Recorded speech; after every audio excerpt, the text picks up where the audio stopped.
Hi, I'd like to show you today an electrification of Durkopp Diana. This is an old 50s scooter from Germany. Really well made, nice bike, 200cc, two-stroke at the time.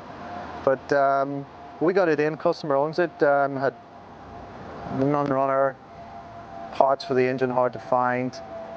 Really it wasn't going to see the road again other than doing this, and of course the owner wanted something that he could just run around town on and be a bit more user-friendly. So we've done the electric conversion to it. Obviously restored it as well, so it's really the color that the original color that they were, and that the headset was chrome on that. What we have done is remove that motor. I'll show you that in a bit. It's a two-stroke motor sat just here, and that is now where we have two big batteries and the control box.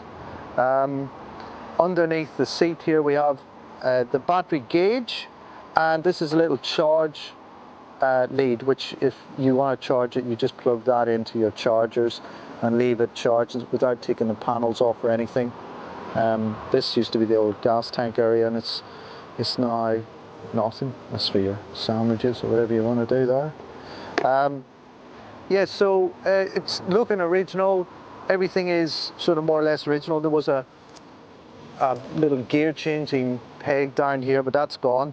What we've done is we've made the front rear brake on the handlebar here where the clutch would have been, and this is still a front brake on the right hand side, and this, the old choke, is actually now activating a safety switch. So that's a safety on, and then to go back on again, sorry, that was safety off, this is safety back on again, and then off you go. It's a very simple setup to electrify. We found it easier with this model. Some of these old rare scooters from the 50s and 60s, that it doesn't lend well to a conversion, but this one did, because we have our simple swinging arm system. It's got our 4 kilowatt motor, the disc brake version, and it has plenty of room for batteries, of course. So we got two big batteries in it, which will do about 80 mile. Okay, so this is the inside of the Durkopp Diana's old engine department. This is a battery. This is one of our large batteries, and just behind the battery here we've got the control box, which contains solenoid controller, the keyless ignition, and at the back of it here has got a DC-DC converter, which converts that high voltage down to 12 volt power for the lighting, which is LED, by the way. Up the front we just found room here for it's called the TPS, it's the throttle sensor, which we connect the throttle cable to, and that just activates the throttle, simple as that. It's connected to the controller.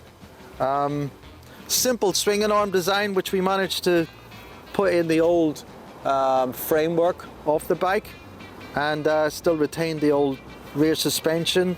That's our disc brake here. Over this side, on the hydraulic side of the master cylinder, we just ran the rear brake cable down to our master cylinder, which is just behind the swinging arm here, and that activates obviously the caliper on the other side. We've got a reservoir here, and that's it. Really simple to do conversions to old bikes like this that would never see the road again, other than having this sort of work done to it.